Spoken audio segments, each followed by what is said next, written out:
यहाँहरू सबैजनालाई जय मसीह र आजको यो मिसनरीहरूको बायोग्राफीमा म फेरि यहाँहरूलाई स्वागत गर्न चाहन्छु र म विश्वास गर्छु गएको प्रिभियस एपिसोडमा यहाँहरू सबैजना विलियम केरीको जीवनीबाट उत्साहित हुनुभएको छ भनेर र आज हामी सेकेन्ड सिरिजमा छौँ. So I would like to welcome all of you to the biography of missionaries second series. र आजको एपिसोडमा आजको सिरिजमा हामी हेर्नेछौँ परमेश्वरले अत्यन्तै प्रभावकारी रूपमा चलाउनु भएको एकजना मिसनरी जसको नाम हडसन टेलर अथवा उहाँलाई जेम्स हडसन टेलर पनि भनेर सम्बोधन गरिन्छ. अनि उहाँ अत्यन्तै प्रभावकारी रूपमा उहाँले चाइना देशमा गएर धेरै चिनिया नागरिकहरूको बीचमा परमेश्वरको सुसमाचारलाई प्रचार गर्ने काम गर्नुभएको छ. र आजको एपिसोडमा आउनुहोस् हामी हडसन टेलरको जीवनीलाई हामी आज केही कुराहरू सिकेर यहाँबाट हामी उत्साहित हुनेछौँ र प्रभुको सेवामा अझ हामी अगाडि बढ्नको लागि उहाँको जीवनी हामी सबैको लागि प्रेरणा बन्न सकेको होस्.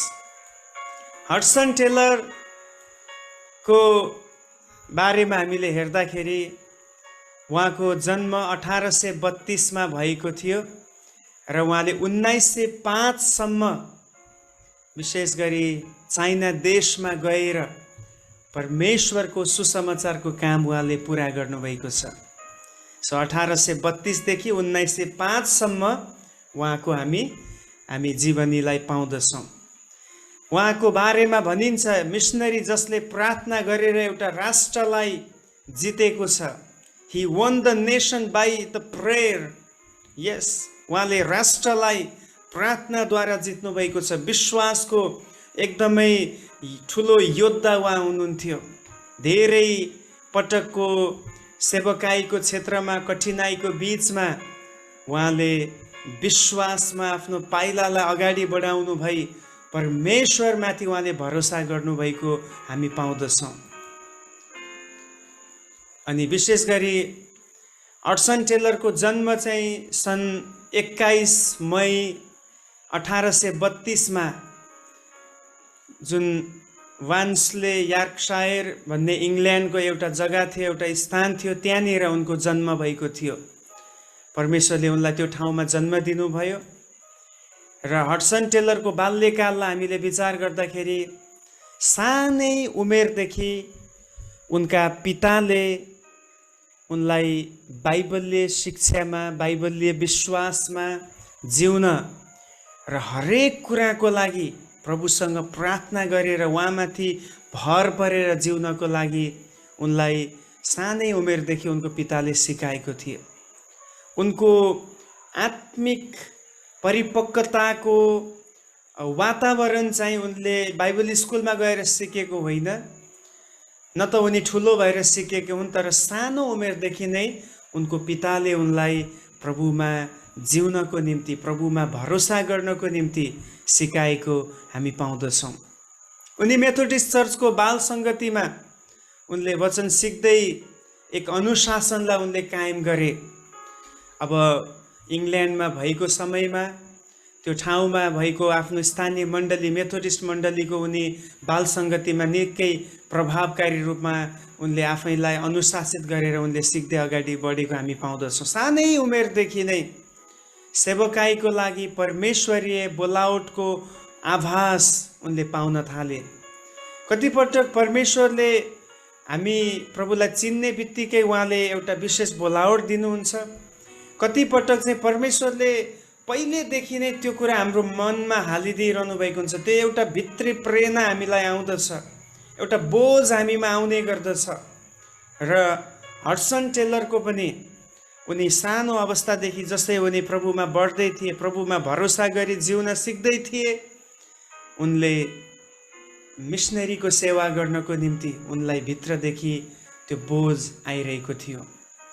हडसन टेलरको जुन बोलावटको विषयमा हामीले हेर्दाखेरि 49 मा 1849 को जुन महिनामा उनले आफ्नो जीवन परमेश्वरको सेवाको निम्ति टोटल्ली उहाँले समर्पण गरेको हामी पाउँछौँ।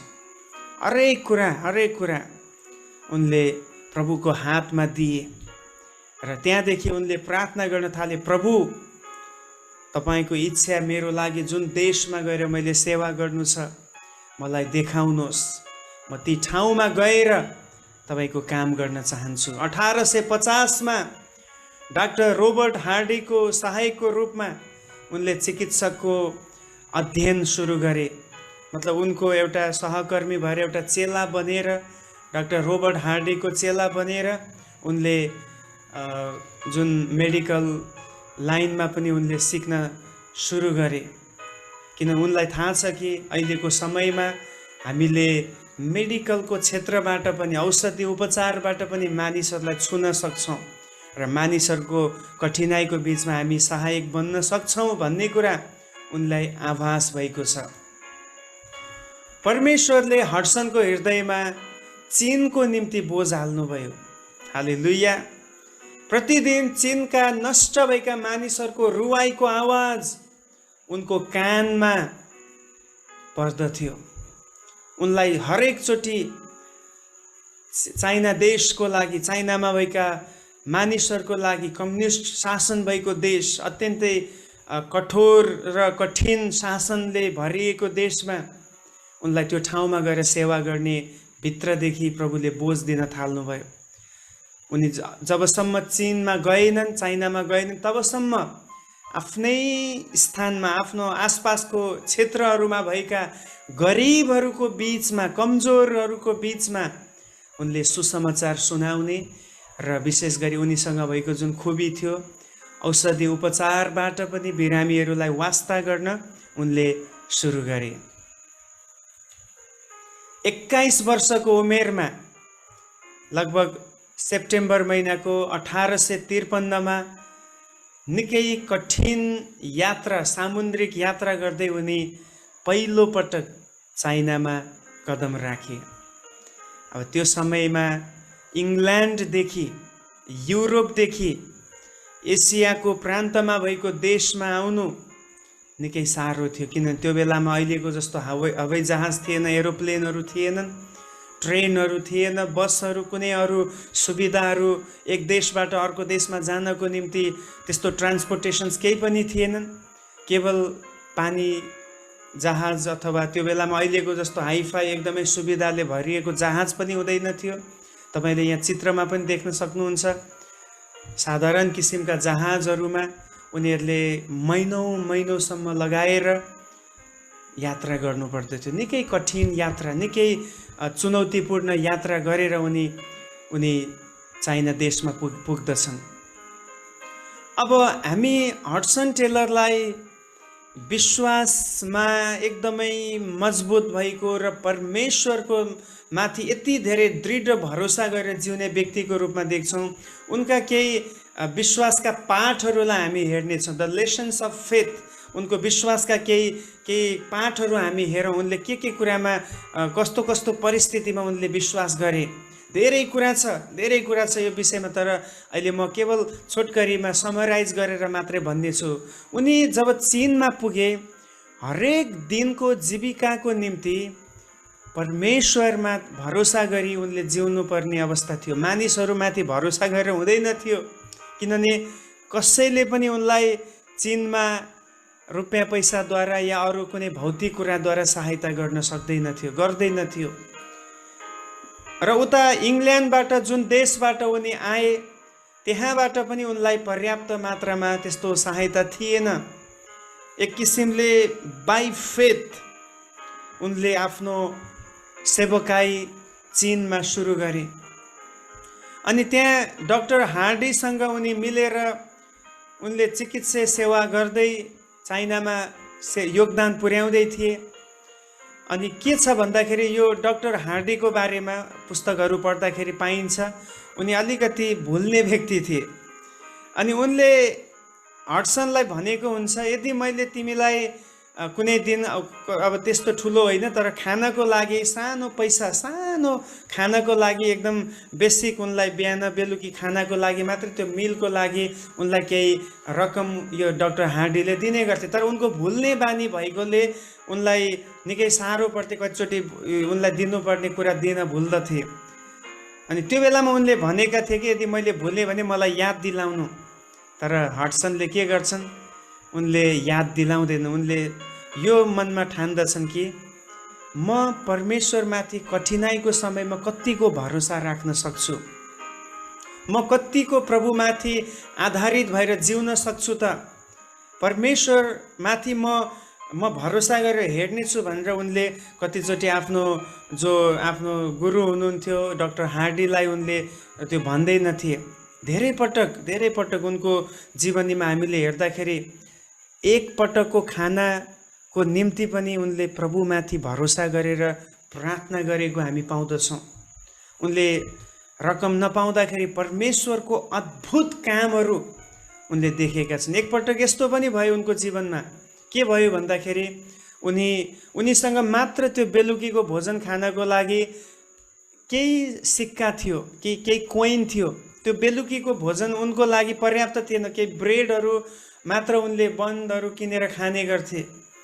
अनि त्यो समयमा एउटा व्यक्ति आउँछ, उसले हडसनलाई भन्छ कि मेरो परिवारमा आइदिनुहोस्, तपाईँले प्रार्थना गरिदिनुहोस्, किनभने मेरो नानीहरू छ, बिमारी छ, मेरो श्रीमती बिमारी छ, भर्खर जन्मेको नानी छ, उसले दुध पिउन पाएको छैन, आएर प्रार्थना गरिदिनु। जब हडसन उनीसँग गए, 4 जना बच्चाहरू छन् जो खान पाइरहेको छैन, अनि उता श्रीमती बिमारी भएर ढलिरहेको अवस्था छ। अनि प्रभुको आत्माले हडसनलाई यो भन्नुभयो, यिनीहरूको लागि प्रार्थना मात्र गरेर काफी छैन, द्याट इज नट इनफ। यो समयमा तिमीसँग भएको जुन पैसा छ त्यो उनीहरूको लागि भोजनको लागि तिमीले देऊ। हेर्नुहोस् कति साह्रो काम, कति कठिन काम प्रभुले यहाँ अराउँदै हुनुहुन्छ। अनि भित्रैभित्र मनमा नै हडसन र परमेश्वरको बिचमा त्यहाँ बातचित हुन थाल्यो। हडसनले भन्छ यो त मेरो लागि हो प्रभु, मैले पनि त बिहानदेखि राम्रो खाना खाएको छुइनँ, के गर्ने भन्दाखेरि प्रभुले भन्छ के तेरो भरोसा यति मात्रै हो, तैँले यो नानीहरूको लागि दिदे। त्यसपछि त्यो दाईलाई, जुन घरको मुली हुनुहुन्थ्यो, बुवा हुनुहुन्थ्यो, उनलाई हडसनले आफूसँग भएको 1 छाक खाना किनेर खाने त्यो कोइनहरू दिदियो। र त्यो पाइसकेपछि त्यो व्यक्ति अत्यन्तै प्रफुल्लित भएर चेहरामा, अनुहारमा यति खुसियाली आउँछ, गएर उनले केही ब्रेडहरू किनेर आफ्नो नानीहरूलाई खुवाउँछ। अनि त्यो रात हडसन भोकै फर्किन्छ र भोलिपल्ट के हुन्छ, बिहान उठ्दाखेरि उनलाई खाना छैन, काममा पनि सेवामा जानुपर्ने छ। त्यति बेला उनको लागि कुनै एउटा व्यक्तिले एउटा लिफाफामा, एउटा एन्भलपमा, खाममा केही पैसा हालेर उनलाई त्यो छाकको खाना खाने रुपियाँ कुनै व्यक्तिद्वारा जुटाउनु भयो परमेश्वरले। हेर्नुहोस् हाम्रो परमेश्वर यति अचम्मको परमेश्वर हुनुहुन्छ।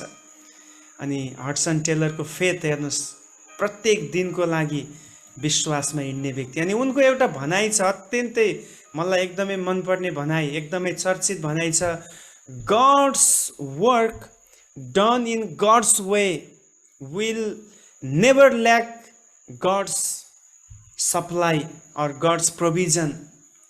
भनेको त परमेश्वरको काम चाहिँ परमेश्वरकै तरिकामा हुन्छ, परमेश्वरको प्रबन्धमा केही पनि कमी हुने छैन। Hallelujah. Do you believe that? के तपाईँ त्यो विश्वास गर्नुहुन्छ? हाम्रो परमेश्वर जसलाई बोलाउनुहुन्छ उसको निम्ति हरेक काम उहाँले पुरा गर्नुहुन्छ। उहाँको प्रबन्ध कहिल्यै पनि कमी हुनेवाला छैन। यो फेथ, यो जुन परमेश्वरमाथि भएको उनको भरोसा, उनले सानो उमेरदेखि नै सिक्दै आएका थिए। उनको बुवाले उनलाई सिकाउँथे। सन्डे क्लासमा उनले परमेश्वरमाथि भरोसा गर्न सिके। यसकारण उनी आज ठुलो भएर पनि सेवकाईमा जाँदा अनेकौँ च्यालेन्जेसहरू आउँदा, फाइनेन्सियल च्यालेन्जेसहरू हुँदाखेरि, पर्सिक्युसनबाट गुज्रिँदाखेरि, सबै किसिमको परिस्थितिमा उनी प्रभुमाथि भरोसा गर्न उनले सिके, किन उनलाई यस्तो सिकाइएको थियो सानो उमेरदेखि नै। अभाव र कठिनाइको कारण कतिपटक आफ्नो देशमा नै फर्किजाने सोच उनले गर्थे। तर प्रभुले उनलाई चीनमा नै सेवा पुर्याउनको निम्ति भित्र एउटा प्रेरणा दिनुहुन्थ्यो। अब कतिचोटि समस्या आउँदा दिनै पछि त्यही एउटै समस्या, दिनै पछि खानाको लागि स्ट्रगल, दिनै पछि जिउनको लागि स्ट्रगल भयो भने हामी कतिचोटि सकारात्मक सोच्न सक्दैनौँ। अनि आफ्नो देश इङ्ल्यान्ड फेरि सुविधा सम्पन्न देश, त्यो बेलामा इङ्ल्यान्ड निकै विकसित भएको छ, आदर मिल्छ, क्रिस्चियन देश हो। त्यो देशमा जान खोज्नु स्वाभाविक कुरा हो। तर प्रभुको आत्माले उनलाई चीनमा नै सेवा गर्नको निम्ति प्रेरणा दिइरहनु भयो। सन् 1850 देखि 1864 को बीचमा चीनमा आन्तरिक विद्रोहको चपेटामा परे, साथै कम्युनिस्ट राज्य भएकोले इसाई सुसमाचारलाई कडा रूपमा प्रतिबन्ध लगाइयो। खास गरी चीनमा यो 1850 देखि 64 को बीचमा निकै आन्तरिक विद्रोह थियो। त्यहाँको भित्री मानिसहरूको बीचमा विशेष गरी सरकारको लागि को जाने भनेर त्यो एकदमै ठुलो विद्रोह थियो। त्यो विद्रोहले निकै गरिबहरू उत्पन्न भए, धेरै समस्याहरू त्यहाँ हुन थाल्यो र त्यसको साथसाथै कम्युनिजम त्यहाँ आएको कारणले गर्दाखेरि सुसमाचार प्रचारमा प्रतिबन्ध लगाइएको थियो। र अहिले पनि चाइना देशमा स्वतन्त्र रूपमा सुसमाचार सुनाउन कुनै अनुमति नै छैन। आज पनि त्यहाँनिर भूमिगत मण्डलीहरू, अन्डरग्राउन्ड चर्चेसहरू त्यहाँ हुने गर्छ। लामो समयको विद्रोहको बीचमा साङ्घाईमा गरिबी र बिरामीको चपेटामा मानिसहरू पर्दा हडसनले एउटा अवसर पाए। त्यो अवसर के भन्दाखेरि उनीहरूको कठिनाइमा, उनीहरूको अभावको समयमा, बिमारीको समयमा कति सोल्जर्सहरू, कति सिभिलियन्सहरू घाइते हुन्थे, उनीहरूलाई उपचार गर्नको निम्ति, अनि उनीहरूलाई साथै सुसमाचारद्वारा उनीहरूको मनलाई बलियो पार्नको निम्ति, प्रभुमाथि भरोसा गर्न सिकाउनको निम्ति उनलाई ठुलो मौका यो समयमा मिल्यो। हेर्नुहोस्, एकातिर लडाइँ छ, कठिनाइ छ, गरिबी छ, सतावट छ, अनि त्यसबाट हडसन टेलर पनि गुज्रिँदैछ। तर त्यसको बावजुद पनि हडसनले हरेक कठिनाइको बीचमा एउटा मौका देख्दैछ प्रभुको सेवाको निम्ति। अनि म यहाँहरूलाई उत्साह दिन चाहन्छु, हरेक कठिनाइको बीचमा प्रभुतर्फ आँखा उठाउनुहोस्। उहाँले एउटा बाटो तपाईँलाई देखाउनुहुन्छ, एउटा सेवकाईको लागि ढोका खोलिदिनुहुन्छ। हालेलुया। सन् 1854 देखि 1855 को बीचमा उनले चीनको 10 वटा प्रान्तहरूमा उनले सुसमाचारीय यात्रा गरे। धेरै ठाउँमा उनी पुगे, 10 वटा अलग अलग ठुल्ठुला प्रान्तहरूमा उनी पुगे र एटलिस्ट त्यो ठाउँको लागि प्रार्थना गर्ने, केही मानिसहरूलाई प्रभुको वचन सुनाउने उनले मौका पाए। 1855 मा इङ्ल्यान्ड चाइनामा उनले पहिलो आफ्नो अस्थायी वासस्थान बनाए। उनको पक्का घर थिएन, केही अस्थायी रूपमा बस्नको निम्ति उनले केही त्यहाँनिर पहल गरे, तर त्यो यथेष्ट थिएन। 1856 मा निङ्बो नामक स्थानमा, चाइनाको एउटा निङ्बो नामक स्थानमा उनको भेट कोसँग हुन्छ भन्दाखेरि त्यहाँनिर मारिया डायरसँग भेट भयो। अनि करिब 2 वर्षसम्म उनीहरूको एउटा एकअर्कालाई चिन्ने, एकअर्कालाई बुझ्ने, एकअर्कालाई समझ्ने अवसर उनीहरूले पाए। अनि भनिन्छ हडसनले उनलाई निकै प्रेम गर्थे, उनीसँग विवाह गर्न चाहन्थे र उनलाई भेटेको 2 वर्षपछि भनौँ 1858 को तिर उनले आफ्नो पत्नीको रूपमा मारियासँग विवाह गरे। मारिया पनि एक मिसनरी परिवारसँग सम्बन्धित थिइन्, तर पछि उनका आमा बुवाको मृत्यु भई एक अनाथ अवस्थामा उनी चाइनामा जीवन व्यतीत गर्थिन्। उनको बुवा आमा मिसनरी रूपमा त्यहाँ आएका थिए, तर के भयो, त्यहाँ आएपछि उनीहरूको निधन हुन्छ। त्यसपछि उनी एउटा अर्फनको रूपमा त्यो ठाउँमा अगाडि बढ्दैथिन्। तर उनको मनमा पनि गरिबहरू, कमजोरहरूलाई सेवा पुर्याउनुपर्छ भन्ने त्यो बोझ, त्यो दर्शन उनीभित्र थियो। उनकी पत्नी र उनी दुवै एकै पेसाका हुनाले निङ्बो नामक स्थानको अस्पतालमा गरिबहरूलाई सेवा पुर्याउन उनीहरू लागि परे। एकपटक सामुद्रिक यात्राको क्रममा ठुलो तुफानको सामना गर्दा उनीसँग यात्रा गरेका उनको सहकर्मी पिटर नाम गरेको व्यक्तिले समुद्रमा जीवन गुमाए। उनी कतिचोटि इङ्ल्यान्डमा जाने गर्थे, अन्य देशहरूमा यात्रा गर्ने गर्थे ताकि चाइनाको लागि अझ धेरै मिसनरिजहरू ल्याउन सकियोस्, किनभने ठुलो देश, धेरै जनताहरू, पपुलेसन भएको देश। यो देशमा उनी एक्लैले म केही गर्न सक्छु भन्ने आँट थिएन। यस कारण उनी हरेकचोटि आफ्नो ठाउँहरूमा जाँदाखेरि मानिसहरूलाई प्रेरणा दिने गर्थे, चाइनाको लागि दर्शन हालिदिने गर्थे। सो यसरी यात्रा गर्दै जाँदाखेरि उनीसँग गएको पिटर नाम गरेको व्यक्ति त्यो तुफानमा उनको मृत्यु हुन्छ र त्यस घटनाले हडसनको आँखा अझै खुल्छ, उनको आँखा खुल्छ। उनले पिटरको मृत्यु भइसकेपछि उनले के बुझे भन्दाखेरि चाइनामा प्रतिदिन हजारौँको सङ्ख्यामा मानिसहरू आत्मिक रूपमा नाश भइरहेको छ, त्यसमा यिनीहरू बचाइनुपर्छ। हालेलुया। उनले त्यो बोझ, उनले त्यो घटनाबाट एउटा झन उनको आँखा खुलेको छ सेवाको निम्ति। हडसनको स्वास्थ्यमा निकै समस्या आउन थालेको कारण उपचारको लागि, केही आरामको लागि अब उनी चाहिँ इङ्ल्यान्डमा फर्किएका छन्। उनी निकै कमजोर भए, त्यसले गर्दाखेरि उनी आफ्नी पत्नीसँग इङ्ल्यान्डमा फर्किए र त्यहाँनिर डाक्टरले उनलाई भन्छन् कि अब तपाईँ फेरि पहिले जस्तै अब चाइनामा गएर सेवा गर्नलाई तपाईँको स्वास्थ्यले साथ दिँदैन, तपाईँ कमजोर हुनुभएको छ, तपाईँलाई अब एकदम रेस्टको खाँचो छ, तपाईँ अब यसरी मिसनरीको रूपमा जिउन सक्नुहुन्न। उनको किनभने चेस्टमा निकै इन्फेक्सन भइसकेको थियो, लङ्सहरूमा इन्फेक्सन भएकोले गर्दा साह्रो पर्थ्यो उनलाई। अनि त्यही इङ्ल्यान्डमा अब उनी उपचारको क्रममा भएको समयमा उनको नानीहरू जन्मिन्छन्, केही बच्चाहरू पनि भएको हामी पाउँछौँ र उनले चाहिँ यो बिमारी भएको बेलामा पनि हार मान्दैन। उनले चाइनाको 12वटा स्टेटहरू छन् जहाँनिर हरेक स्टेटमा 2-2 जना मिसनरिजहरूलाई उनले, त्यो एउटा स्टेटमा 2 जना मिसनरिजहरू इङ्ल्यान्डबाट लिएर जाने उनले दर्शन देख्न थाले र त्यसको लागि प्रार्थना गर्न थाले। तर दुःखको कुरा उनीसँग लिएर गएको मिसनरीहरूलाई दिने सहायता थिएन, कुनै किसिमको सुविधा उनीसँग थिएन। उनी आफै पनि प्रतिदिनको लागि स्ट्रगल गर्थे, तर त्यो खतरा र कठिनाइको बिचमा पनि उनले हार मानेनन्। उनले लन्डनमा हुँदाखेरि, लन्डनमा गएको बेलामा एउटा ब्याङ्कमा उनले खाता खोले। हेर्नुहोस् है, यो खाता खोल्दा एउटा अचम्मको कुरा भएको छ। उनको परिवारसँग जम्मा 10 पाउन्ड मात्रै थियो। उनको श्रीमतीले कतै केही काम गरेर त्यो कमाएकी पैसा थियो, त्यो 10 पाउन्ड थियो उनीहरूसँगको ब्यालेन्स। त्यो लगेर उनले त्यो एकाउन्टमा जम्मा गरे र त्यो आफ्नो लागि जम्मा गरेनन्। हेर्नुहोस् है, मिसनरीको जीवनी कस्तो छ। उनले चाइनामा मिसनरीहरूलाई पठाउन सकियोस्, पुर्याउन सकियोस् भनेर यो सानो रायोको बिउ जस्तै दाना उनीहरूले रोप्ने काम गरेको छ। प्रेज द लर्ड, हालेलुया। र यो कुरालाई धेरैले मजाक सम्झे, धेरैले यसलाई हाँसोमा उडाए। उनीहरूले सोच्न थाले यो 10 पाउन्डले के हुन्छ, यो कसरी सम्भव छ, इट इज नट पोसिबल। उनीहरूले अत्यन्तै विलियम केरीमाथि, उनको यो कार्यमाथि उनीहरूले चाहिँ मजाक बनाउन थाले।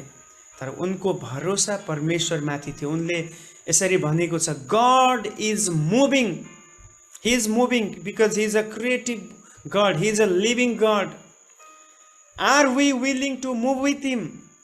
हेर्नुहोस्, उनको विश्वासको दोस्रो भनाइ, परमेश्वर अहिले पनि क्रियाशील हुनुहुन्छ, तर के हामी तयार छौँ परमेश्वरसँग चल्नको निम्ति? Wow, what a faith he proclaimed. Hallelujah. उनले भन्दैछन् हामी पनि परमेश्वरसँगै चल्नको निम्ति तयार हुनुपर्छ। And it happens only by faith. We are living by faith, not by sight. हामी विश्वासद्वारा जिउँछौँ, देखिने कुराको आधारमा होइन। हालेलुया। र के हुन्छ, हडसन आफ्नो परिवारहरूको साथमा 16 जना मिसनरीहरूलाई लिएर उनी त्यहाँ पुगेको छन्। उनी चाइनामा पुगे र चाइनामा पुग्दाखेरि त्यहाँ हामी देख्छौँ कि यो यात्रा अत्यन्तै कष्टपूर्ण थियो। कति 6 महिनाभन्दा बढी उनीहरूलाई यात्रामा लागेको छ र यो यात्राको क्रममा निकै उनीहरूले तुफानहरूको सामना गर्नु पर्यो। उनीहरूसँग भएको कपडाहरू, खानेकुराहरू सबै समुद्रमा फ्याँक्नु पर्यो। जसरी पावलले रोमसम्म यात्रा गर्दाखेरि उनीहरूले तुफानको सामना गरेर सबै कुरा समुद्रमा फ्याँकिदिए, त्यही सेम घटना अहिले यो यात्रामा भएको छ। अरू नयाँ मिसनरीहरू पनि आत्ती, ओहो कस्तो ठाउँमा हामी जाँदैछौँ, यो कस्तो खालको यात्रा हो, हडसनले हामीलाई कहाँ लिएर जाँदैछ, उनीहरू पनि अत्तालिन थाले। र उनीहरू जब चाइनामा पुगे, जसोतसो पुगे, त्यहाँ भएका अरू मानिसहरूले उनको मनोबल घटाउन थाले। पहिला एक्लै आयो, अब अहिले त 16 जना मिसनरी लिएर आएको छ, हेरौँला यसले कसरी सर्भाइभ गर्छ। इट इज इम्पोसिबल, यो चाहिँ सम्भव छैन, इट इज एन इम्पोसिबल भनेर मानिसहरूले उनलाई त्यहाँ मनोबल घटाउने कामहरू गर्न थाले। अब चाइनाको वातावरण, त्यहाँको वेदर निकै गाह्रो छ। एउटा चाहिँ विन्टरमा त्यहाँ चाहिँ पानी पनि जम्ने किसिमको जाडो हुँदछ, अत्यन्तै जाडो। अनि गर्मीमा फेरि धेरै गर्मी। अब इङ्ल्यान्डको मानिसहरूले त्यहाँको वेदरलाई, ती नयाँ आएका मिसनरिजहरूले त्यसलाई फेस गर्न नसकेकोले गर्दा धेरै बिमारी भए र पनि उनीहरू हडसनसँगै अगाडि बढ्नको निम्ति उनीहरूले प्रयत्न गरिरहे, चेष्टा गरिरहे। र यो समयमा हडसन पनि बिमारी पर्दै थिए, किन उनी पहिले नै बिमारी थिए। डाक्टरको भनाइअनुसार उनी चाइनामा गएर सेवा गर्नलाई उनको शरीरले साथ दिँदैन र पनि उनले हार मानेनन्। र यहाँ आएपछि उनी बिमारी भए, साथै उनको छोरी ग्रेसिया पनि बिमारी भइन् र त्यो बिमारीको समयमा उनको छोरी ग्रेसियाको मृत्यु हुन्छ। She died. धेरै कठिनाइपछि हडसनसँग आएका मिसनरिजहरूले पनि उनको विरोध गर्न थाले, किनभने उनीहरूलाई दिनको निम्ति हडसनसँग केही पनि थिएन, केवल कठिनाइ र खतरा मात्रै थियो। र अन्तमा उनले आफ्ना 3 छोराहरूलाई पनि सुरक्षाको निम्ति इङ्ल्यान्ड पठाउने तयारी गर्न थाले, किन उनीहरूको लागि कठिन भयो, सतावट बढिरहेको थियो, चर्को थियो। कति ठाउँमा हडसनलाई ब्यान गरियो, त्यस ठाउँमा देखियो भने पनि जेलमा हाल्ने कुराहरू आए। र त्यही बिचमा उनको एउटा छोराको पनि मृत्यु हुन्छ। हेर्नुहोस्, केही समय पहिला छोरीको मृत्यु भयो, अहिले छोराको मृत्यु भयो, जसले गर्दा हडसन र मारियालाई निकै चोट पुग्यो। यो एकदमै असह्य उनीहरूको लागि भयो। र मारिया पुनः गर्भवती भइन् र एउटा बालकलाई उनले जन्माइन्। तर त्यो समयमा दुःखको कुरा, बालकको पनि मृत्यु भयो र मारियाको पनि मृत्यु हुन्छ। र मारियाले आफ्नो प्राण आफ्नो श्रीमान हडसनको अङ्गालोमा उनले त्याग्छिन्। हडसनले चाइनाको हरेक राज्यमा 2 मिसनरीहरूलाई स्थायी रूपमा नियुक्त गर्ने दर्शन उनको पुरा हुन्छ। हेर्नुहोस्, यता परिवारको क्षेत्रमा हेऱ्यो भने निकै गाह्रो, निकै कठिन कुराहरू छन्। श्रीमतीको मृत्यु भयो, छोराको मृत्यु भयो, भर्खर जन्मेको बालकको मृत्यु भयो, जेठी छोरी ग्रेसियाको मृत्यु भयो। सबै आफूले ल्याएका मिसनरिजहरूले पनि उनलाई कच्चो साथ दिएन। तर सेवकाईको क्षेत्रमा उनको दर्शन एकाएक पुरा हुँदैछ। प्रेज द लर्ड। किनभने उनले परमेश्वरको सेवाको निम्ति विश्वासमा उनी लागि परे। उनले फेरि केही समयपछि अर्को एकजना स्त्रीसँग विवाह गरे, जसले चाहिँ चाइनिज स्त्रीहरूको बिचमा सेवा पुर्याउने गर्थिन्। अनि निकै प्रभावकारी भएर यो जोडी फेरि प्रभुको काममा अगाडि बढ्यो। उनीहरू कुनै कुराद्वारा सीमित भएनन्। स्वास्थ्य बिग्रिए तापनि उनले हार मान्दैनथे। अनि धेरै पटक हडसन इङ्ल्यान्डमा, अमेरिकामा, युरोपको कति राष्ट्रहरूमा जान्थे ताकि चाइनाको लागि सेवा गर्ने मिसनरीहरूको खाँचोलाई उनीहरूले उनीहरूको सामुन्ने राख्ने गर्थे। अनि कतिले केही भेटीहरू दिएर यी मिसनरिजहरूको खाँचो पुरा हुने गर्दथ्यो। अन्तमा 73 वर्षको उमेरमा हडसन आफ्नो छोरा र बुहारीसँग सधैँको निम्ति चाइना फर्केको छन्। र हडसनले जुन बोझ र जुन दर्शनको साथमा जुन मिसनको साथमा उनी चाइनामा गएका थिए त्यो पुरा भएको उनले महसुस गरे। किनभने यी प्रान्तहरूमा अघि मैले भने 12वटा प्रान्तहरूमा हडसनले ती ठाउँमा सेवाको निम्ति मिसनरिजहरूलाई खडा गरे। Hallelujah. Remember one thing what he said, God's work done in God's way will never lack in God's provision, in God's supply. परमेश्वरको काम परमेश्वरको तरिकामा पुरा हुन्छ। And he will accomplish his mission. Praise the Lord. र 3 जुन 1905 मा उनले चाइनामा नै आफ्नो जीवन त्यस ठाउँमा विश्राम लिन्छन्। उनी विश्रामतिर गए र उनको दर्शन त्यो देशमा पुरा भएको हामी पाउँदछौँ।